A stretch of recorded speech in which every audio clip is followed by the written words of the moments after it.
देवभूमि दिव्यांगजन गुरुकुल में आप सभी का हार्दिक स्वागत और अभिनंदन। साथ ही साथ आज का ये दिन 14 नवंबर बाल दिवस के अवसर पर, जैसा कि देवभूमि दिव्यांगजन गुरुकुल आज इस कार्यक्रम का आयोजन कर रहा है, जिसमें हमारे कुछ नन्हे मुन्ने बच्चे जो कि अपना कुछ प्रस्तुति हमारे सामने देंगे। साथ ही साथ मैं आपको देवभूमि दिव्यांगजन गुरुकुल के भी बारे में आपको बताता चला जाऊंगा। हमारे बीच में हमारे आज के मुख्य अतिथि के रूप में प्रोफेसर सुजान सिंह नेगी जी का मैं हार्दिक आभार व्यक्त करता हूं और साथ ही साथ हार्दिक अभिनंदन करता हूं कि सर ने अपने कीमती शेड्यूल से हमें अपना समय प्रदान किया और हमारे बीच में आज आए हैं। साथ ही साथ सर ने हमारे देवभूमि दिव्यांगजन गुरुकुल को एक कमिटमेंट दिया है, जिसकी घोषणा वो खुद करेंगे। तो आज उसका भी एक बातचीत हम लोग करेंगे।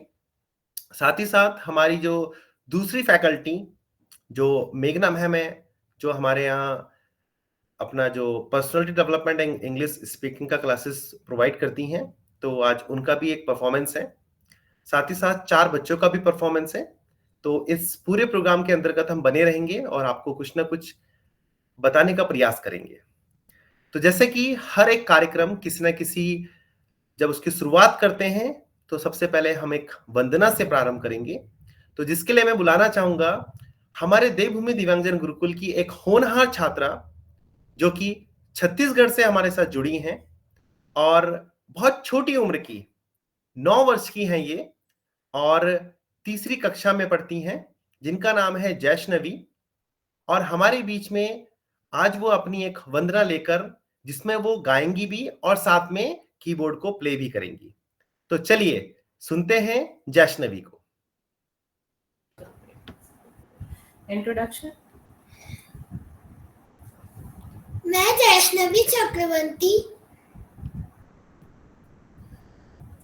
आप सभी को मेरा प्रणाम। मैं रायपुर छत्तीसगढ़ से जुड़ी हूँ। मैं कक्षा तीसरी में पढ़ती हूँ। आज बाल दिवस के उपलक्ष्य में मैं आप लोगों के सामने गणेश वंदना प्रस्तुत करने जा रही हूँ। इसके लिए मैं आप सबसे अनुमति चाहती हूँ। करिए शुरू कीजिए बेटा। मेरे पूजा एक में मिनट। हाँ, वो नहीं।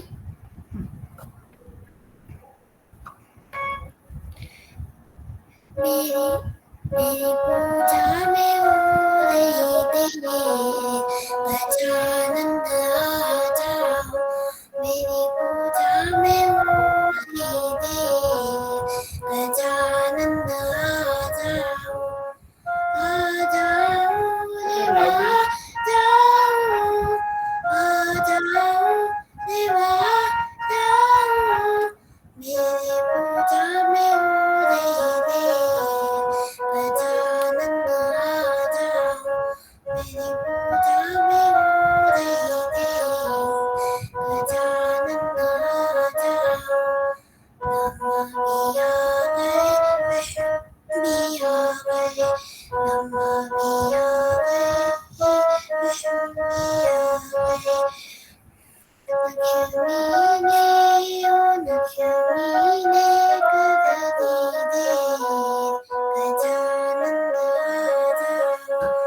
लक्ष्मी ने गदा दी दे, गजानन आ जाओ। मेरी पूजा में हो रही देर, गजानन आ जाओ। आ जाओ देवा जाओ,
बहुत बढ़िया, बहुत ही सुंदर मनमोहक प्रस्तुति जैष्णवी के द्वारा।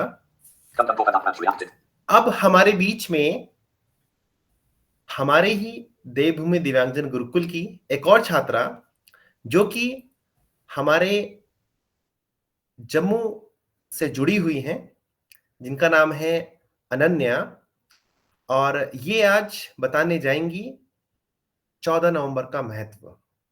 तो मैं आवाज देना चाहूंगा अनन्या को कि वो आए और अपनी प्रस्तुति दें। Your microphone is on. Good evening to everyone. Namaskar, pranam. My name is Ananya. I study in 9th Kendriya Vidyalaya, Sunjwa, Jammu. Today I am going to speak about Children's Day. Children's Day is celebrated on 14th of November. On this day is Pandit Jawaharlal Nehru ji's birthday. Pandit Jawaharlal Nehru ji was born on 14th of November 1869. His father's name was Motilal Nehru. He was a great lawyer at his times. Pandit Jawaharlal Nehru studied in England in school Arrows, and after that he studied in Cambridge University. In 1947, he became the first Prime Minister of India when India got independent. He loved children very much, and he said that children are the future of India.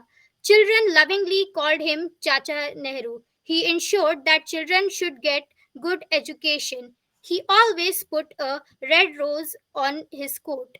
There is much more about Pandit Jawaharlal Nehru ji, but the time is short, so I will end my speech here. Thank you for giving me such a good opportunity.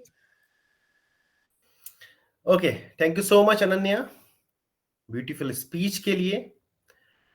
अब मैं आप सभी को देवभूमि दिव्यांगजन गुरुकुल के बारे में थोड़ा सा बताना चाहूंगा। साथ में हमारे जो मुख्य अतिथि हमारे साथ जुड़े हुए हैं उनको भी बताना चाहूंगा कि देवभूमि दिव्यांगजन गुरुकुल कोविड के बाद से दृष्टिबाधित छात्र एवं छात्राओं के लिए प्रयासरत है, उनको आत्मनिर्भर बनाने के लिए, जिससे कि वो अपने जीवन को सहजता से और स्वयं से हर एक कार्य को करते हुए आगे बढ़े। साथ ही साथ हर एक व्यक्ति को कंप्यूटर में साक्षर करना देवभूमि दिव्यांगजन गुरुकुल का एक अपना मिशन है कि हम पूरे भारतवर्ष के भीतर अलग अलग राज्यों में जितने भी दिव्यांगजन हैं उन सभी को कंप्यूटर से साक्षर करना, कंप्यूटर में साक्षर करना और साथ ही साथ उनको आत्मनिर्भर बनाने का कार्य कर रहा है। जिसके साथ साथ देवभूमि दिव्यांगजन गुरुकुल समय समय पर उनको अलग अलग अपॉर्चुनिटीज प्रदान करता है कि जिससे कि वो सिर्फ एक शिक्षा ही नहीं, शिक्षा के साथ साथ कैसे समाज में अपने आप को बनाए रख सकते हैं, समाज में अपने आप को प्रेजेंट कर सकते हैं, इन सभी के लिए देवभूमि दिव्यांगजन गुरुकुल समय समय पर कार्यशालाओं का भी आयोजन करता है, जिसमें से कि कभी कभी डॉक्टर्स, इंजीनियर्स और आईएएस ऑफिसर जैसों को भी मेहमान के तौर पर बुलाकर उनका मार्गदर्शन कराया जाता है, जिससे कि हमारे देवभूमि दिव्यांगजन गुरुकुल के छात्र एवं छात्राएं अपने जीवन में उन सभी कार्यों को कर सकें जिनको करने में उनको कठिनाइयों का सामना करना पड़ता है। साथ ही साथ देवभूमि दिव्यांगजन गुरुकुल प्रयासरत है उनके भविष्य को उज्जवल बनाने के लिए, जिसमें से कि सबसे ज्यादा जो एक दृष्टिबाधित छात्र एवं छात्राओं के सामने समस्या आती है वो आती है दैनिक कार्यों को करने में, यानी कि डेली लिविंग स्किल्स। कहीं ना कहीं हमारे दृष्टिबाधित बच्चों की डेली लिविंग स्किल्स वीक होती है।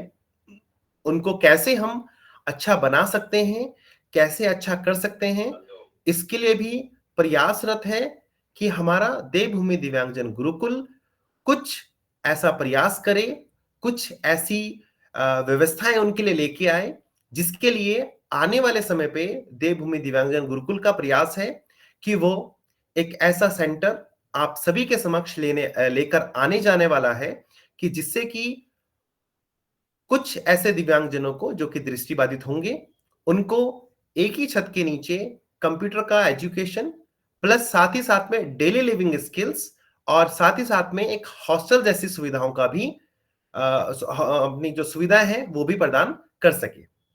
ये तो आने वाले समय का एक प्रोजेक्ट है। साथ ही साथ में हमारा देवभूमि दिव्यांगजन गुरुकुल, क्योंकि कंप्यूटर में तो साक्षर करता ही है, साथ ही साथ इंग्लिश और पर्सनालिटी डेवलपमेंट जैसे भी कोर्सेज को चलाता है।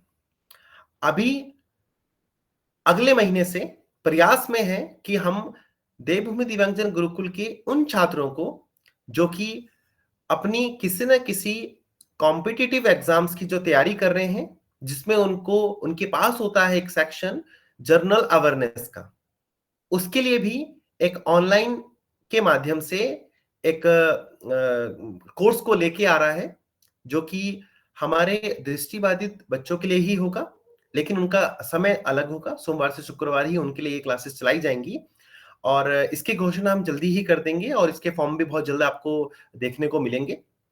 देवभूमि दिव्यांगजन गुरुकुल का मेन उद्देश्य जिस तरीके से बना हुआ है कि हम हर एक दृष्टिबाधित बच्चे को आत्मनिर्भर बनाएं, उसी प्रकार से उसका एक और गोल है कि वो सिर्फ दृष्टिबाधित ही नहीं, अन्य दिव्यांगजनों को भी सशक्त बनाने का प्रयास कर रहा है, जिसमें से कि हमारा एक प्रोजेक्ट जो कि अभी पेंडिंग में है वो बहुत जल्दी ही शुरू हो जाएगा, जिसके अंतर्गत हम उन छात्र एवं छात्राओं को जो कि श्रवण बाधित या अस्थि दिव्यांगता से संबंध रखते हैं, उनको हम एक हैंडीक्राफ्ट हैंडलूम का एक प्रोजेक्ट देकर, जिसमें हम उनको कौशल का विकास करेंगे और उसके अंतर्गत उनको एक रोजगार भी प्रदान करेंगे। इसके लिए प्रयासरत है। तो आप सभी को एक बार देवभूमि दिव्यांगजन गुरुकुल की ओर से बाल दिवस की बहुत बहुत शुभकामनाएं और बधाइयां। अब मैं आपका परिचय कराना चाहूंगा हमारे देवभूमि दिव्यांगजन गुरुकुल की फैकल्टी, जो हमारी मेघना मैम है। मैं चाहूंगा कि वो आए और आप सबके समक्ष अपने विचार प्रस्तुत करें। मेघना ma'am. Hello, good evening, everyone. With due respect to our honorable chief guest and Amit sir, I would like to start. तो सबसे पहले तो very happy Children's Day to all of us. और मैंने all of us इसलिए कहा है क्योंकि मुझे ऐसा लगता है कि कहीं ना कहीं हम सभी बच्चे हैं और हमें बच्चों के जैसे रहना चाहिए, right? Am I right, everyone? Yes, ma'am. हाँ जी। See, Children's Day हम सबकी जितने भी बच्चे हैं, हम सभी भी बच्चे हैं। हमारी इनोसेंस, हमारी क्यूरियोसिटी है ना, हमारे एम्बिशंस, ये सबको एक साथ जोड़ता है। तो चिल्ड्रंस डे पे हमें क्या सीखना है? मुझे लगता है हमें ये सीखना है कि कैसे हम बच्चों की इनोसेंस, एक बच्चे की तरह इनोसेंट होके हार्ड वर्क कर सकते हैं अपने गोल्स, अपने एम्बिशंस को पाने के लिए, हासिल करने के लिए। So, first of all, thank you so much जितने भी मेरे सारे प्यारे बच्चे अभी यहाँ पे हैं, क्योंकि पिछले 1.5-2 साल में मैंने बहुत कुछ सीखा है आप लोगों से, एंड आप लोग हैं इसलिए देवभूमि दिव्यांगजन गुरुकुल है, आप सभी के लिए है। So, congratulations to all of you and thank you so much and happy Children's Day once again. Thank you so much ma'am, बच्चों को प्रेरित करने के लिए और बच्चों के लिए आशीष वचन देने के लिए।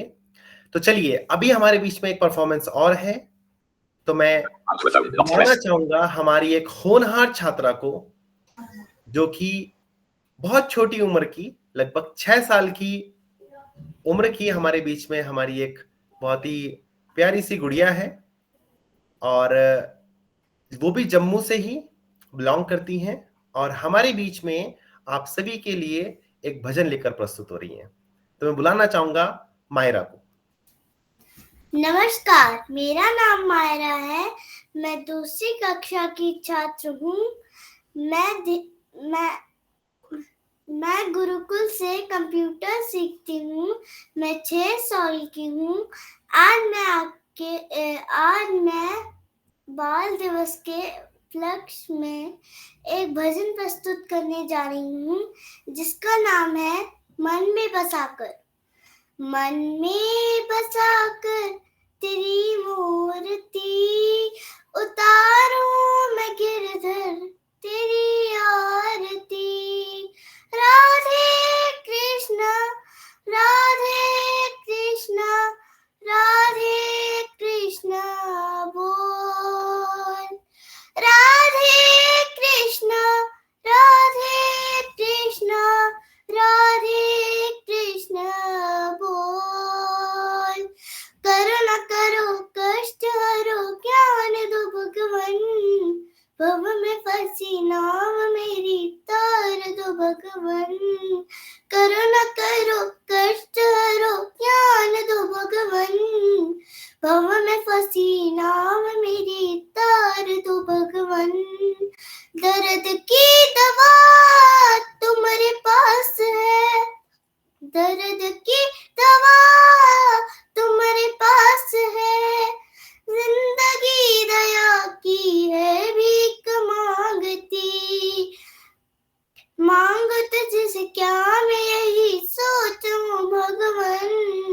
जिंदगी जब तेरे नाम कर दी अर्पण, मांग तुमसे क्या मैं यही सोचूं भगवन। जिंदगी जब तेरे नाम कर दी अर्पण। सब कुछ तेरा कुछ नहीं मेरा, सब कुछ तेरा कुछ नहीं मेरा। चिंता है प्रभु तुझको संसार की, वेद तेरी महिमा गाए संत करे नाल। नारद गुणगान करे छेड़ बिना ताल। भक्त तेरे द्वार करते हैं पुकार, भक्त तेरे द्वार करते हैं पुकार। प्रिय प्रिय मारा तेरी गाय आरती, मन में बसा कर तेरी मूर्ति। उतारूं मैं गिरधर तेरी आरती। राधे कृष्ण राधे कृष्ण राधे कृष्ण बोल। राधे कृष्ण राधे कृष्ण राधे कृष्ण बोल। Thank you. Your microphone is turned on. Radhe Krishna Radhe Krishna Radhe Krishna बोल। बहुत बहुत सुंदर प्रस्तुति मायरा के द्वारा। Microphone not ready. इसी प्रकार से अब हम अपने कार्यक्रम के आगे की ओर बढ़ते हैं। आगे बढ़ने से पहले मैं आप लोगों के साथ एक विवेकानंद जी का नाम तो सभी ने सुना होगा, है ना। आज हमारे स्कूल में भी एक कार्यक्रम था, तो वहां पे भी मैंने ये एक वाक्य विवेकानंद जी का सुनाया था बच्चों को। तो मेरा मन करता है कि मैं उनको यहाँ पर भी जरूर बताऊं उसके बारे में। तो आपने एक चीज सुनी होगी, एक वर्ड सुना होगा, प्रेजेंस ऑफ माइंड, है ना। कि किसी भी क्रिया का तुरंत प्रतिक्रिया, वो भी सकारात्मक रूप से कैसे दी जा सकती है, इसके ऊपर हम बात करेंगे। तो एक बार क्या हुआ कि विवेकानंद जी ट्रेन में सफर कर रहे थे। अब विवेकानंद जी, आपको पता है कि छोटी उम्र से ही पूरे देश विदेशों में जो है विख्यात हो गए थे, और उन्होंने बहुत सारे ऐसे काम किए थे जिन्होंने बहुत सारी चीजें सीखी थी। लोग उनको सुनना चाह रहे थे, है ना। बाहर वो जाते थे, भगवा वस्त्र पहनते थे और निकल जाते थे अपने ज्ञान को लेकर, है ना। क्योंकि कहते हैं ना, हमारे इस देश के अंदर या इस दुनिया के अंदर जो सबसे ज्यादा जो चीज पूजी जाती है, वो पूजी जाती है ज्ञान को। जिसके पास ज्ञान है उसके पास सब कुछ है ना। नॉलेज कहीं ना कहीं हमारे लिए मैटर करता है। कहते हैं ना, एक कहावत भी है कि नॉलेज मैटर करता है, कॉलेज मैटर नहीं करता है। तो वैसे ही हमारे विवेकानंद जी भी थे। तो एक बार वो ट्रेन में सफर कर रहे थे, और ट्रेन में सफर करते करते अचानक से क्या हुआ कि उनके उस जो वो ट्रेन का जो कोच था जहां पे वो बैठे हुए थे, वहां पे सडनली कुछ लड़कियां आ जाती हैं, ठीक है ना। अब क्या होता है कि विवेकानंद जी के हाथ पे एक बहुत प्यारी सी घड़ी थी, जो कि देखने से लग रहा था कि वो इंपोर्टेड है। तो उन लड़कियों ने देखा, उन्होंने कहा, अरे तो बाबा है, इनको क्या ही पता होगा। तो क्यों ना ऐसा करते हैं कि इनके हाथ से वो घड़ी छीन लेते हैं, है ना, या लूट लेते हैं। तो अब जब उनके मन में ऐसा विचार आया तो विवेकानंद जी उनको देख रहे थे, लेकिन उन्होंने उनको कुछ बोला नहीं। तो उन लड़कियों ने क्या करा कि उनको अचानक से बोला कि आप ये घड़ी हमें चुपचाप से दे दो, नहीं तो हम जोर से शोर मचाएंगे, है ना, और आपको बदनाम कर देंगे। तो विवेकानंद जी एकदम कुछ नहीं, कोई रिएक्शन नहीं देते, चुपचाप से बैठे रहते हैं। वो लड़कियां फिर से वही बात दोहराती हैं। जब 2 बार वो बात दोहरा चुकी होती हैं, तब भी विवेकानंद जी का कोई रेस्पॉन्स हो नहीं होता है, कोई जो एक एक्सप्रेशन होते हैं वो कुछ भी नहीं थे। लेकिन जैसे ही तीसरी बार उन्होंने लड़कियों ने फिर से वही बात दोहराई, तो विवेकानंद जी ने इशारों में ऐसे बोला, अपनी उंगली अपने कान की तरफ बोला कि मुझे सुनाई नहीं देता है, आप मुझे लिख कर दीजिए, ऐसे इशारों में बोला, ठीक है ना, कि जो आप कुछ कहना चाह रहे हो तो मुझे ये बात लिख कर दे दीजिए, मैं सुन नहीं पाता हूं, तो आप मुझे बताइए कि आप क्या कहना चाह रहे हैं। अब वो लड़कियां कहते हैं, अरे वाह, एक तो बाबा, ऊपर से जो है सुनाई भी नहीं देता है, कि चलो इनको तो लूटना आसान है, ठीक है, ये कह रहे हैं लिख कर देते हो। तो उन्होंने क्या करा, फटाफट से एक कागज निकाला, पेन निकाला, उसमें लिख दिया कि हम लड़कियां आपकी ये घड़ी मांग रहे हैं, अगर आप ये घड़ी हमें नहीं दोगे तो हम यहाँ पे शोर मचाएंगे और आपको बदनाम कर देंगे, ठीक है। अब इतना लिखकर वो क्या करते हैं, विवेकानंद जी के हाथ में पकड़ा देते हैं। विवेकानंद जी भी मुस्कुराते हैं, उस पर्ची को फोल्ड करते हैं और जेब में रख लेते हैं। जेब में रखते ही बोलते हैं, अब बताओ आप लोग क्या कहना चाह रहे थे। तो यहां पर विवेकानंद जी ने स्वयं की रक्षा कैसे करी, एकदम प्रेजेंस ऑफ माइंड दिखाकर, कि कैसे उनसे बचा जा सके जो वो कृत्य करना चाह रहे थे, है ना, अपनी घड़ी की सुरक्षा, अपनी स्वयं की इमेज की सुरक्षा उन्होंने कैसे करी, एक प्रेजेंस ऑफ माइंड दिखा के, कि अब उनके पास वो काम कैसे आ गया है, रिटर्न में आ गया है, कि अगर वो कुछ ऐसा करती भी हैं तो उनके पास रिटर्न में है कि वो क्या करना चाह रही हैं। तो वो लड़कियां उनसे माफी मांगती हैं और वहां से चली जाती हैं। आपको यकीन नहीं होगा, जब ये वाकया उनके साथ हुआ था ट्रेन में, उस समय उनकी बहुत छोटी उम्र है, 17 साल की उम्र थी उनकी। तो सोचिए कि जब एक 17 साल का व्यक्ति अपना प्रेजेंस ऑफ माइंड को इस तरीके से यूज कर सकता है और अपनी आत्म की रक्षा कर सकता है, तो हम लोगों को भी अपना कॉमन सेंस, अपना प्रेजेंस ऑफ माइंड बहुत शार्प बनाना चाहिए, है ना। तो हमारे आज के जो हमारे मुख्य अतिथि, आज हम उनसे बातचीत करेंगे और उनके बारे में जानेंगे। मैं चाहूंगा कि सर हमारे बीच में आए और हमारे बच्चों को आशीष वचन दें आज के इस बाल दिवस के अवसर पर। तो सर का स्वागत है, अभिनंदन है, प्रोफेसर सुजान सिंह नेगी जी का। धन्यवाद अमित जी, बहुत बहुत शुक्रिया मुझे आमंत्रित करने के लिए इस सुंदर कार्यक्रम में। मेघना मैडम, आपको और प्यारे बच्चों को बाल दिवस की ढेरों शुभकामनाएं, विशेषकर प्यारे बच्चों को। बच्चों, तो आप लोगों ने आज एंजॉय किया खूब स्कूल में? Turn off microphone, not pressed. Yes sir, बहुत ज्यादा एंजॉय किया सर। Yes. बहुत बढ़िया, बहुत बढ़िया। ये आपका दिन है, पूरी शिद्दत से आपने मनाना था, है ना। चलिए, तो देखिए बच्चों, बाल दिवस मनाने का जो मूल उद्देश्य है वो तो आपको पता ही है। हमारे प्रथम प्रधानमंत्री जवाहरलाल नेहरू जी के जन्म दिवस पे ये मनाया जाता है। तो मैं एक सवाल आपसे ये पूछना चाहता हूँ कि बाल दिवस ये नेशनल चिल्ड्रन डे है या इंटरनेशनल चिल्ड्रन डे है? सर नेशनल किया कभी?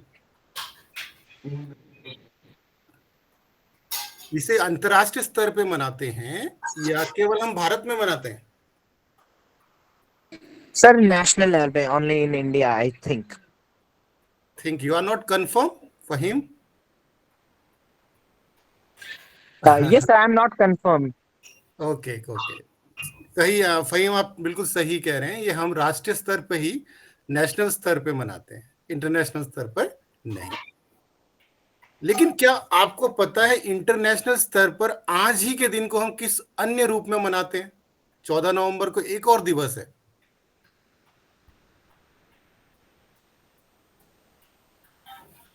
आपने अखबार में या किसी न्यूज में सुना आज के दिन के बारे में कि आज और क्या मनाया जाता है?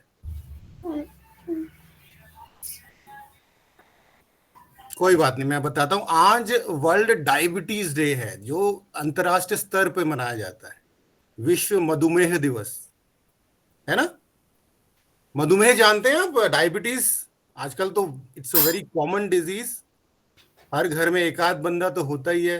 इवन आजकल तो देखा जाता है कि छोटे छोटे बच्चे भी डायबिटीज का शिकार हो रहे हैं। जी सर, बिल्कुल है ना? जी, ये खान पान और थोड़ा सा जेनेटिक डिजीज भी है।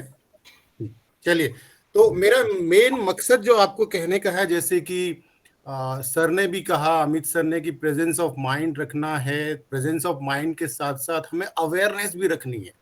अवेयरनेस किसकी? हमारे चारों तरफ दुनिया में, देश में क्या हो रहा है, क्या चल रहा है, उसकी जानकारी हमें होनी चाहिए। बहुत ज्यादा नहीं, बहुत डीपली नहीं, कुछ ना कुछ थोड़ी बहुत जानकारी होनी चाहिए। ये हमें सजग और जागरूक तो बनाता ही है, साथ ही साथ आप बच्चों को आने वाली कॉम्पिटिटिव परीक्षाओं के लिए तैयार भी करता है। ठीक है बच्चों? तो देखो, दोबारा मैं बच्चों पर आऊं तो मैं यही कहूंगा, बच्चों, ये दुनिया जो है ना, ये एक सुंदर सा प्लेग्राउंड है, जहां आपको खेलना है, एंजॉय करना है, मजे करना है, हर दिन एक नया एक्सपीरियंस लेना है, एक्सप्लोर करना है, नई नई चीजें सीखनी है, नए नए स्किल सीखने हैं। ठीक है? बिना किसी डर के, बिना किसी भय के सीखो। ठीक है? और आज इस बाल दिवस के अवसर पर मैं आपको 3 सुपर पावर बताऊंगा, जो आपके जीवन को सरल, समृद्ध और आसान बनाएगी। वो 3 सुपर पावर्स हैं बच्चों। एक है टू बी काइंड, आपको दयालु बनना है, सबके प्रति दयालु। जहां भी जाएं, स्कूल में, कॉलेज में, घर में, समाज में, बी काइंड टू एवरीवन। दूसरा जो पावर आपकी होनी चाहिए वो होती है उदारता, बी जेनरस, हर किसी के साथ उदार रहिए। And the third is to be yourself, आप जो हैं वो रहें, बनावटीपन नहीं होना चाहिए। आप जैसे हैं वैसे दिखें, वैसा व्यवहार करें। ठीक है? कोई दिखावटीपन, कोई बनावटीपन हमारे आचार व्यवहार में नहीं होना चाहिए। ठीक है बच्चों? आप मुझसे कोई सवाल पूछना चाहते हैं? कोई आपकी जिज्ञासा? फिर मैं एक दो कहानी आपको छोटी छोटी सुनाऊंगा। ज्यादा समय नहीं लूंगा आपका, 2 छोटी कहानियां सुनाऊंगा। बैकग्राउंड के बारे में बता दीजिए, ताकि हम हाँ आपके बिल्कुल लिए बिल्कुल। अपॉर्चुनिटी Yes, मिलेगी the हमें, same आपका जो question, sir. प्रेरणा We मिलेगी हमें, don't know आपका जो भी that काम much है। about you. अच्छा, sorry, I forgot to tell you about my background. So बच्चों, मैं प्रोफेसर सुजान नेगी हूँ। बेसिकली मैं उत्तराखंड से बिलोंग करता हूँ, देहरादून से। और मेरी पढ़ाई लिखाई महाराष्ट्र और उत्तराखंड देहरादून से ही हुई है। यहाँ फिर उसके बाद पढ़ाई लिखाई के बाद पीएचडी करने के बाद एज ए प्रोफेसर मैंने उत्तराखंड में पढ़ाया, उसके अलावा न्यू दिल्ली में पढ़ाया, फॉरेन में भी पढ़ाया, अफ्रीका वगैरह में। And now I am back to Dehradun again. और फिर अब मैं यहाँ पर IMS यूनिसन में था, और फिर आजकल मैं सिक्किम मणिपाल यूनिवर्सिटी के साथ एसोसिएटेड हूँ, उनके ऑनलाइन प्रोजेक्ट्स के साथ। तो और साथ साथ मैं अमित जी को भी काफ़ी समय से जानता हूँ, उनके साथ भी एसोसिएट हूँ। काफ़ी सक्रिय व्यक्ति हैं सामाजिक क्षेत्र में, बहुत कुछ कर रहे हैं और बहुत कुछ करेंगे। विशेषकर मेरी उनके लिए बहुत बहुत शुभकामनाएं हैं। ठीक है? चलिए, तो बच्चों अच्छा सर, एक सेकंड मैं थोड़ा सा बच्चों को एक बात और बता देता हूँ। हाँ, साथ ही साथ मैं आप सभी को एक बात और बताता हूँ कि जो देवभूमि दिव्यांगजन गुरुकुल की शुरुआत हुई थी, उसमें सबसे पहला योगदान, वो कहते हैं ना, देखो कहीं ना कहीं हम किसी भी काम की जब शुरुआत करते हैं तो ये पूंजीवादी दौर है ना। पूंजीवादी दौर में कहीं ना कहीं किसी भी काम की शुरुआत में पूंजी तो लगती है। तो ये लगा लीजिए, देखो हमारे पास तो कुछ नहीं था। हमारे इस कार्यक्रम की शुरुआत करने के लिए जो सबसे पहले व्यक्ति जिन्होंने अपना हाथ आगे बढ़ाया, वो सुजान सर ही थे, जिन्होंने हमारे प्रोजेक्ट को समझा, हमारे बच्चों की जरूरतों को समझा, और सर ने अपना सबसे पहला योगदान बिना किसी सवाल के, कोई सवाल नहीं पूछे, क्या करोगे, कैसे करोगे, क्या पढ़ाएंगे, कैसे पढ़ाएंगे, कौन से ब्लाइंड बच्चे होंगे, कहाँ के होंगे, आप क्या कितना जानते हो, कुछ नहीं पूछा, कहा ठीक है आप करना चाहते हो करो, हम आपके साथ खड़े।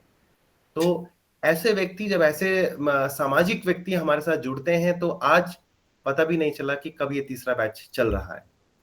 और यूं ही हम आशा करते हैं, जैसे कि सर ने बोला कि आज भी सर हमारे साथ जुड़े हुए हैं, आज भी सर कुछ ना कुछ प्लान करते हैं। कल ही सर से मेरी बातचीत हुई थी, तो सर ने बोला कि यार आप इतना कुछ कर रहे हो, तो क्यों ना बच्चों के लिए कुछ जनरल अवेयरनेस के लिए बात कर ली जाए, जनरल अवेयरनेस के लिए क्यों ना हम एक बैच स्टार्ट कर लें। तो मैंने कहा सर वो तो सब हो जाएगा, लेकिन फंड का क्या होगा, कैसे करवाएंगे, हमारे पास उतना फंड ही नहीं है। उन्होंने कहा मैंने मांगा क्या, है ना। तो आप समझ सकते हैं कि जब ऐसे व्यक्ति हमारे साथ जुड़ना चाहते हैं, हमारे बच्चों को अपनी सर्विसेज देना चाहते हैं, तो मैं चाहता हूं कि कहीं ना कहीं बहुत सारे ऐसे लोग, सिर्फ सर ही नहीं, हमारे साथ मेघना मैम भी, वो भी इसी तरीके से हैं, क्योंकि कहीं ना कहीं जब हमारे साथ अच्छे लोग जुड़ते हैं और हमारे देवभूमि दिव्यांगजन गुरुकुल को आगे बढ़ाते हैं, तो हमें बड़ा अच्छा लगता है। तो हमें लगता है कहीं ना कहीं कि जो काम हम कर रहे हैं, कुछ ना कुछ तो अच्छा कर ही रहे हैं।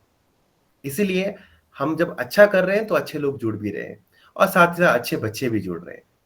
तो आप सभी का बहुत बहुत धन्यवाद कि आप सभी, thank you so much sir. ठीक है ना। चलिए सुजान सर कंटिन्यू। धन्यवाद, धन्यवाद अमित जी, बहुत बहुत शुक्रिया। Thank you sir. तो बच्चों, एक छोटी सी कहानी शायद आप लोगों ने सुनी होगी कई बार। एक बार एक बच्चा मेले में जाता है, ठीक है। तो मेले में जाता है तो वो देखता है एक गुब्बारे वाला गुब्बारों में वही गैस वगैरह भर के हवा में छोड़ रहा है बार बार, कभी लाल गुब्बारा, कभी हरा गुब्बारा, कभी नीला गुब्बारा। तो उस बच्चे को क्यूरियोसिटी होती है कि वो उस गुब्बारे वाले से पूछता है कि भैया क्या कलरफुल गुब्बारे ही ऊपर उड़ते हैं हवा में। तो वो जो जवाब देता है गुब्बारे वाला, वो बहुत सोचने वाला है, और आप लोगों के लिए भी वो सोचना चाहिए आपको उस बारे में। वो कहता है कि नहीं बच्चे, ये कलर की वजह से नहीं उड़ता गुब्बारा, इस गुब्बारे के अंदर जो है उसकी वजह से ये उड़ रहा है ऊपर। यानी जीवन में हम जो इस छोटी सी कहानी से समझे हैं वो ये हैं, हम जीवन में आगे तब बढ़ते हैं जब हमारे अंदर कुछ क्वालिटीज होती हैं। हम क्या हैं, हम कैसे हैं, हम कैसे दिखते हैं, हम स्वस्थ हैं, हम सामान्य हैं, हम दिव्यांग हैं, हम क्या हैं वो मायने नहीं रखता। हमारे अंदर क्या है, कितनी क्षमता है, कितनी स्किल है, कितनी नॉलेज है ना। जैसे सर ने कहा इट कॉलेज नहीं नॉलेज मैटर करती है, तो वही बात यहाँ भी। तो आपके अंदर क्या नॉलेज है, क्या स्किल है, क्या परिपक्वता है, वो आपको आगे ले जाती है। आप क्या हैं वो मायने नहीं रखता है, ठीक है। आप कैसे हैं वो मायने नहीं रखता है, आपने क्या सीखा है जीवन में वो मायने रखता है। ठीक है बच्चों, समझे कहानी को या नहीं समझ पाए? Yes sir. Yes sir. Your mic. अच्छा, एक छोटी कहानी और, एक मैं आपको एक नई पेंसिल दूं, ठीक है बच्चों। नई पेंसिल, बिल्कुल मार्केट गया, मैंने शॉपकीपर से पेंसिल ली और आपको दे दी। तो उस पेंसिल से आप मार्क बना पाओगे या लिख पाओगे, कुछ कोई निशान बना पाओगे? नहीं सर। आपको छेड़ना नहीं है उस पेंसिल को, कुछ नहीं करना है। नई पेंसिल दे दी मैंने आपको, अब बोला चलो लिखो, मार्क बनाओ, कुछ करो, ड्राइंग करो इस पेंसिल से, कर लोगे? तो छीलना तो पड़ेगा पहले। छीलना पड़ेगा, ठीक है ना। तो जीवन में अगर मार्क बनाना है, जीवन में कुछ करना है, जीवन में एक सुंदर ड्राइंग बनानी है, तो आपको भी छिलना पड़ेगा दोस्तों, संघर्ष करना पड़ेगा, है ना। मुश्किलों का सामना करना पड़ेगा, कठिनाइयों का सामना करना पड़ेगा। जैसे बिना शार्पनर से छिले बिना पेंसिल कुछ लिख नहीं पाती है, वैसे ही इंसान जब तक संघर्ष ना करे वो आगे नहीं बढ़ पाता है। ठीक है प्यारे बच्चों, बहुत अच्छे मैसेजेस है सर दोनों स्टोरीज के। धन्यवाद एक बार फिर, आप सबको ढेरों शुभकामनाएं बाल दिवस की। एंजॉय करिए, आपको बाल दिवस केवल 14 नवंबर ही नहीं है, हर दिन बाल दिवस है, एंजॉय करिए। जीवन एक खेल का मैदान है, खेलिए, एंजॉय करिए, एक्सप्लोर कीजिए, और हर दिन एक नया अवसर आपको मिलता है सीखने का, उसको गंवाइए मत, कुछ ना कुछ नया सीखिए, ठीक है। बाकी जैसा कि अमित सर ने बताया कि जल्दी हम एक जनरल अवेयरनेस का बैच लेके आएंगे, जिसे मैं ही लूंगा। समय कैसे कौन सा होगा वो सर आपको बताएंगे, और जल्दी उसके फॉर्म्स वगैरह भी सर के माध्यम से निकलेंगे, तो वो आपको बता देंगे, ठीक है बच्चों। धन्यवाद, शुक्रिया, बहुत अच्छा लगा मुझे आप लोगों से इंटरेक्ट करके। और मुझे याद है शायद 1-1.5 साल पहले भी मैं आपसे मिला था, आपसे इंटरेक्ट किया था, मुझे बहुत अच्छा लगा था उस दिन भी। जी सर, जी सर। हाँ, अच्छा सर, बच्चों के कुछ सवाल होंगे अगर, तो मैं चाहूंगा कि अगर बच्चे कुछ पूछना चाहते हैं, सवाल कोई शंका आपकी है तो आप पूछिए बच्चों। सर आप किस विषय के विशेषज्ञ हैं? देखिए, मैं बेसिकली सोशियोलॉजी और पॉलिटिकल साइंस पढ़ाता हूँ, और मैंने पीएचडी सोशियोलॉजी में की है। साथ ही साथ मेरे 3 सब्जेक्ट में नेट भी क्वालिफाई है, सोशियोलॉजी में, जेंडर स्टडीज़ में, और सोशल वर्क में, ठीक है। मैंने MA sociology, MA political science और एमएसडब्ल्यू किया है, और कोशिश करता हूँ मैं भी आप ही की तरह सीख रहा हूँ। विषय में कोई भी कभी पारंगत नहीं होता, ये विषय इतने अपार और इतने समृद्ध हैं कि एक छोटा सा जीवन बहुत छोटा पड़ जाता है इस विषय को समझने के लिए। लेकिन हमें प्रयत्न पूरा करना चाहिए कि जितना अधिक हम इन विषयों को समझ पाए बेहतर होगा, और मैं कोशिश करूंगा जितना ज्ञान मेरे पास है उसको मैं आपसे शेयर करूं, आपसे कुछ सीखूं। मेरा ज्यादा जो मोटिव, जो इम्पोर्टेंट मोटिव है वो ये है, आप लोगों से इंटरेक्ट करना, आप लोगों से सीखना, सिखाने से ज्यादा। चलिए सीखेंगे, कोई बात नहीं है, एक दूसरे से सीखेंगे, है ना। Any other question? Good evening sir. Yashoda ji बोलिए।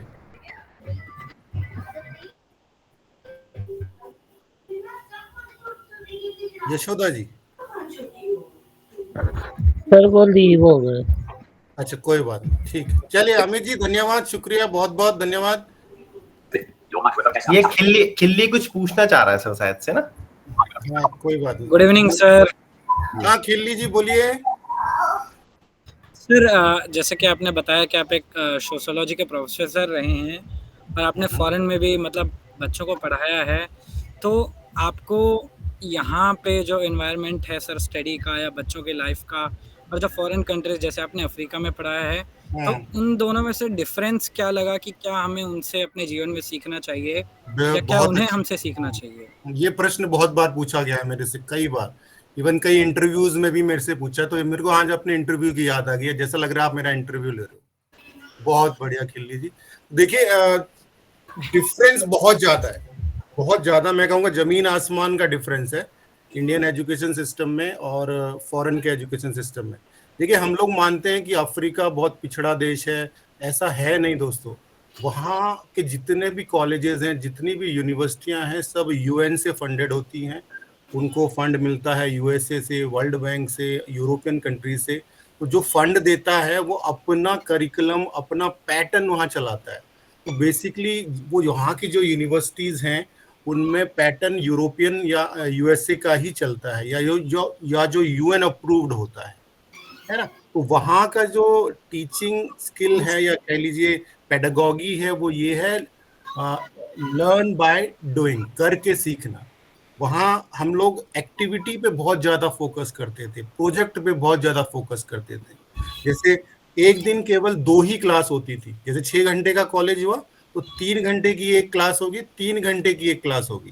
तो जैसे मान लीजिए 3 घंटे की मेरी यहाँ एक सोशियोलॉजी की या सोशल वर्क की क्लास है, तो मैं ज़्यादा से ज़्यादा 45 मिनट या 1 घंटे ही लेक्चर दूंगा। उसके बाद डिस्कशन होगा, उसके बाद हम कुछ एक्टिविटी करेंगे उसी टॉपिक पर, रोल प्लेइंग करेंगे, है ना। हो सके तो आसपास भ्रमण पे भी जा सकते हैं, है ना। कुछ भी है, कुछ भी मतलब करके सीखना है। या हो सकता है मैं उस दिन बच्चों को मान लीजिए मैं स्लम के बारे में पढ़ा रहा हूँ, मैं विलेज के बारे में पढ़ा रहा हूँ, ट्राइब के बारे में पढ़ा रहा हूँ, तो मैं पहले से ही डिसाइड कर लूँ कि आज मुझे बच्चों को ट्राइब के पास ले जाना है। ट्राइब्स की वहाँ कमी नहीं है, थोड़ी थोड़ी दूर पे ट्राइब्स हमें मिल जाती हैं, 10-15 किलोमीटर पर स्लम्स मिल जाते हैं, गांव मिल जाते हैं, तो वहां जाकर बच्चे देख के अनुभव करके सीखते हैं। तो ये ट्रेंड मैंने देखा कि वहां हम जो पढ़ाने का तरीका है वो बहुत अलग है। बच्चों पे थ्योरी का दबाव नहीं है, बच्चों को एक खुला वातावरण, एटमॉस्फेयर दिया जाता है जिसमें वो खुद एक्सप्लोर करते हैं चीजों को, खुद से जाके देखते हैं, समझते हैं, अनुभव करते हैं और सीखते हैं। ये डिफरेंस लगा और मुझे बहुत अच्छा लगा। इंडिया में ऐसा नहीं है। इंडिया में थोड़ा सा सिस्टम क्या है कि बस आप रटो रटो रटो थ्योरी रटो और एग्जाम दो और पास हो और एक नंबर की मारामारी है। ऐसा वहां नहीं है। वहां इंपॉर्टेंट ये है कि आप सीखते क्या हो, है ना, आपके अंदर स्किल क्या डेवलप होती है, आप देख के कैसे सीखते हो वातावरण को, अपने आसपास को।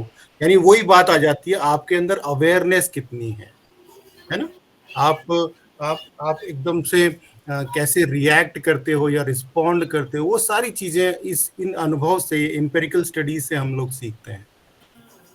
ये थोड़ा सा मुझे लगा कि तो वहां पर डिफरेंस है। यस। और कोई किसी का सवाल? सर यशोदा। हाँ यशोदा जी बोलिए, आप पहले भी बोल रहे थे। या सर मैं यशोदा सर, अभी फिलहाल ग्रेजुएशन कर रही हूँ, second year political science honours से मिरांडा हाउस से। तो सर मेरा कोई क्वेश्चन तो नहीं है, और जितना मैं इस क्लास मतलब इस सेशन को आज के सुन पाई हूँ, इस प्रोग्राम को, उसके लिए मैं बहुत सारा थैंक यू करती हूँ। और मतलब मैं ये कहना चाहती हूँ कि आपने इतना अच्छा संगठन स्थापित किया, इसके लिए आपका बहुत सारा थैंक यू। और सर मेरी बस एक डिमांड है, बस मैं ये चाहती हूँ कि जिस प्रकार से इतने सारे स्पीकर्स को इनवाइट किया जाता है, कभी IAS ऑफिसर, कभी अभी सर कह रहे गायनेकोलॉजिस्ट को, तो जैसे सर एक दिन सेशन आपका भी होना चाहिए, हमारे सुजान सर का, और एक दिन अमित सर का भी। तो सर प्लीज। मैं तो जुड़ ही रहा हूँ आपसे, अब अमित सर बताएंगे अभी थोड़ी देर में। मैं तो आपसे अब जुड़ रहा हूँ, आपकी GS की क्लासेस मैं लूंगा, जनरल अवेयरनेस और बहुत अच्छा इनिशिएटिव है, thank you so much sir. Current affairs 1 घंटा हम पढ़ेंगे आप लोगों के साथ, आपसे भी सीखेंगे, ठीक है बच्चों। सर जैसा कि अभी आप बता रहे हो, थैंक यू सर, क्योंकि सर एक सेशन में इतना सारा नहीं हो पाता, इतना नहीं जान पाते, इसलिए। जी जी, वो मंडे टू फ्राइडे होगा वो सेशन। जैसा कि अभी आप बता रहे हैं क्या अभिषेक राय जी? Yes sir. अभिषेक बोलिए सर। जैसा कि अभी आप बता रहे थे, वहाँ सर साउथ कोरिया में sir practical based, Africa sorry sir.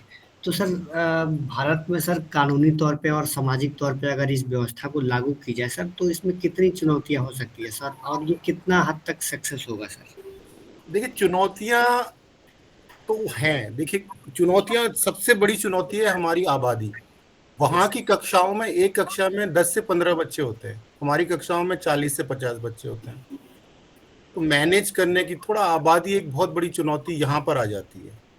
दूसरा, जैसे मैंने कहा, वहाँ फंड की कमी नहीं है। वो एजुकेशन में उनको UN बहुत फंड देता है ना, या फिर आपका अमेरिका, यूरोप के जो NGOs हैं, जो गवर्नमेंट है, वो बहुत ज्यादा फंड करती है। इंडिया में उतना नहीं है। इंडिया की जो गवर्नमेंट है वो मुश्किल से 3% के आसपास एजुकेशन पे खर्च करती है, तो उतना ज्यादा हम नहीं कर। लेकिन ऐसा नहीं है, हमें निराशावादी नहीं होना है, हमें ऑप्टिमिस्टिक रहना है। नहीं, NEP 2020 आया है, उसमें धीरे धीरे हम इस तरफ कदम बढ़ा रहे हैं, और हमें आशावान रहना है कि धीरे धीरे हमारी जो टीचिंग पेडागोगी है, जो स्किल्स हैं, वो अब धीरे धीरे वो थोड़ा सा एक्टिविटी बेस्ड होंगी। ऐसा हो रहा है, धीरे धीरे अप्लाई होगा। We have to be optimistic in this regard. Yes sir, बिल्कुल।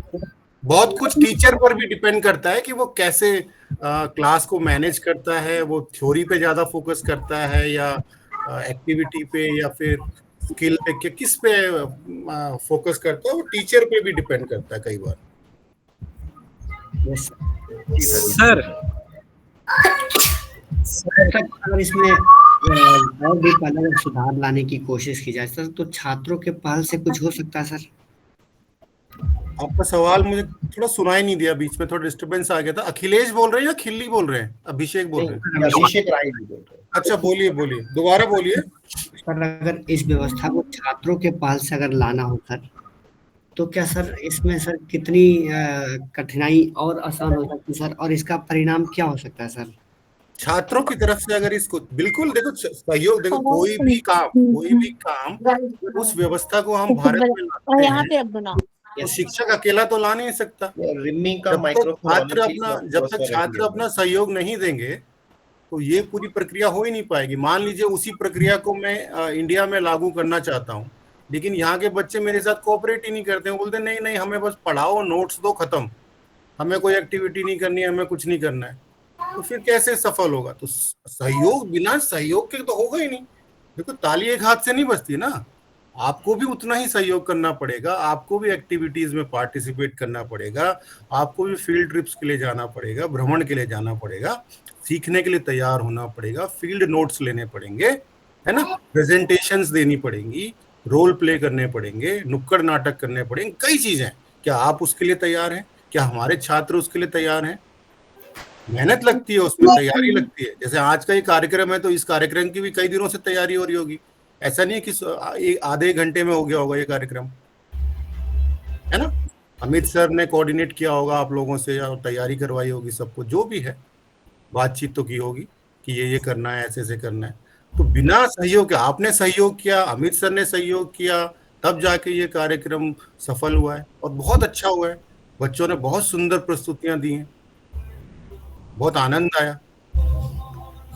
ठीक है अभिषेक जी, बिल्कुल सब कुछ संभव है, कुछ भी असंभव नहीं है, सब हो सकता है, सारी चुनौतियों का सामना हम कर सकते हैं। Excuse me sir. हाँ बोलिए। सर जैसे कि आपने मेंशन किया NEP 2020, तो सर आपको क्या लगता है सर कि ये कितना इफेक्टिव है और उसमें क्या और इम्प्रूवमेंट हम कर सकते हैं? What do you think sir about NEP 2020 में? देखिए थोड़ा बहुत चुनौतियां तो आ रही हैं शुरू में अब, लेकिन ऐसा नहीं है कि वो सफल नहीं होगा। धीरे धीरे 3-4 या 5 साल बाद कुछ ना कुछ NEP 2020 के प्रभाव हमें देखने को मिलेंगे। अभी कुछ चुनौतियां आ रही हैं, हर पूरे जो इम्प्लीमेंटेशन, जैसे कि ये अभी हर यूनिवर्सिटी में भी वो नहीं हुई है कि सभी, जैसे हम DU में तो देख रहे हैं सर कि धीमे धीमे वो हो रहा है, बट अभी सर इसको हर यूनिवर्सिटी और हर लेवल पे उसको लागू करना वो चीज है, उसको धीमे धीमे ही हो पाएगा। मैं वही कह रहा हूँ फहीम जी, धीरे धीरे समय लग रहा है अभी इम्प्लीमेंट करने में। जैसे कुछ चीजें जब इम्प्लीमेंट की जा रही हैं तो देखी जा रही है कि उसमें क्या चुनौतियां आ रही हैं, क्या दिक्कतें आ रही हैं, फिर उसके समाधान खोजे जा रहे हैं। जैसे एक सबसे बड़ी चुनौती आ रही है टाइम टेबल की। जैसे मैं अपनी यूनिवर्सिटी की बात करूं तो हमने बच्चों को फ्री छोड़ दिया है कि आप कोई भी सब्जेक्ट ले लीजिए, आप संस्कृत ले लीजिए, संस्कृत के साथ आप फिजिक्स ले लीजिए, उसके साथ एक सब्जेक्ट आप कॉमर्स ले लीजिए। ये तीनों डाइवर्स बैकग्राउंड के सब्जेक्ट हैं कि नहीं? तो अब इन्हें मैनेज कैसे करें, टाइम टेबल कैसे बनाएं, एक साथ कैसे जमा करें फिजिक्स वाले, संस्कृत वाले, तो टाइम टेबल एक चुनौती बन गया है। टाइम टेबल को मैनेज कैसे, तो उसके समाधान भी निकल रहे हैं धीरे धीरे करके। तो ऐसे ही जहां जहां जो जो चीजें अप्लाई हो रही है उनमें कुछ ना कुछ चुनौतियां आ रही हैं। देखिए एक बनी बनाई परंपरा को तोड़ना, है ना, उसमें बदलाव लाना, है ना। किसी चट्टान को अगर आप तोड़ो तो एक हथौड़ा मार के वो चट्टान टूट जाएगी क्या? नहीं टूटेगी ना। आपको रोज कुछ ना कुछ उस पर मारते रहना पड़ेगा, तब जाके वो चट्टान टूटेगी, है ना। तो वही इस बदलाव धीरे धीरे आएगा। एकदम से आप सोचें कि बिल्कुल NEP 2020 में जो कुछ लिखा था बिल्कुल अक्षरश वही बिल्कुल वर्ड टू वर्ड लागू हो जाए, तो ऐसा नहीं होगा। तो थोड़ा समय लगेगा, थोड़ा हम लोगों को भी पेशेंस रखना पड़ेगा और अगेन कोऑपरेट करना पड़ेगा। जैसे अभिषेक राय जी पूछ रहे थे, शिक्षकों के साथ कोऑपरेट करना पड़ेगा। हो सकता है कभी शाम को क्लासेस लग जाएं, हो सकता है सुबह जल्दी क्लास लग जाए, तो आप लोग आएंगे क्या आप उसके लिए तैयार हैं? या आप आदी हैं कि भाई मैं आऊंगा 11-12 बजे आराम से अपना नहा धो के खा पी के आराम से, मुझे तो आदत है 11-12 बजे क्लास लेने की, मैं क्यों आऊं शाम को 6 बजे? क्योंकि मैनेज करने में वो सारी दिक्कतें आ रही है। लेकिन धीरे धीरे हो जाएगा, ऐसा नहीं है कि बिल्कुल इम्पॉसिबल है, एवरीथिंग इज पॉसिबल। ठीक है, बिल्कुल सर, बिल्कुल सर, थैंक यू सर। ठीक है, अब हम कार्यक्रम का समापन करते हैं और मैं बुलाना चाहूंगा मेघना मैम को कि वो धन्यवाद ज्ञापन करें हमारे सुजान सर का और सभी बच्चों का। Am I audible? Yes ma'am. हाँ जी। तो thank you so much everyone. सबसे पहले हमारे honourable chief guest sir Sujan sir, thank you so much sir, आपने अपने बिजी शेड्यूल से हम सबके लिए समय निकाला और आज हमें इतनी सारी अच्छी अच्छी बातें बताई और स्टोरी सुनाई। बच्चों के साथ साथ सर हमारे लिए भी बहुत इंस्पिरेशनल है और पर्सनली सर बहुत मोटिवेशन मिला। आपने 3 मास्टर्स का जब बताया तो मुझे बड़ा अच्छा लगा। तो very motivating sir, I have 2। Thank you ma'am, thank you, thanks a lot. जी सर। और उसके बाद I would like to thanks Amit sir, जो कि हमेशा बहुत ज़्यादा मेहनत करते हैं, एफर्ट्स करते हैं बच्चों के लिए, हम सब के लिए, पूरी ऑर्गेनाइजेशन के लिए, जो कि ताकि छोटे से लेके बड़ा जो इवेंट है, कोई भी इवेंट है, क्लासेस हैं, वो सब हो पाए। सर की ही मेहनत है, सर के ही एफर्ट्स होते हैं और हम तो बस जो सर कहते हैं वो बस करते चले जाते हैं। उसके बाद हमारे प्यारे प्यारे बच्चे जिन्होंने बहुत अच्छी अच्छी परफॉर्मेंसेस करी, सबने उनको congratulations, thank you so much. और हमारे जितने भी टीम मेंबर्स हैं, हमारे कैमरामैन हैं, मीडिया पर्सन हैं, जो भी देवभूमि दिव्यांगजन की पूरी टीम को थैंक यू सो मच कि ये हमारा प्रोग्राम एक सक्सेसफुल प्रोग्राम हुआ, आप सभी की वजह से, हम सभी की वजह से। Thank you so much everyone. Turn off microphone, not pressed. Thank you ma'am. Yes sir.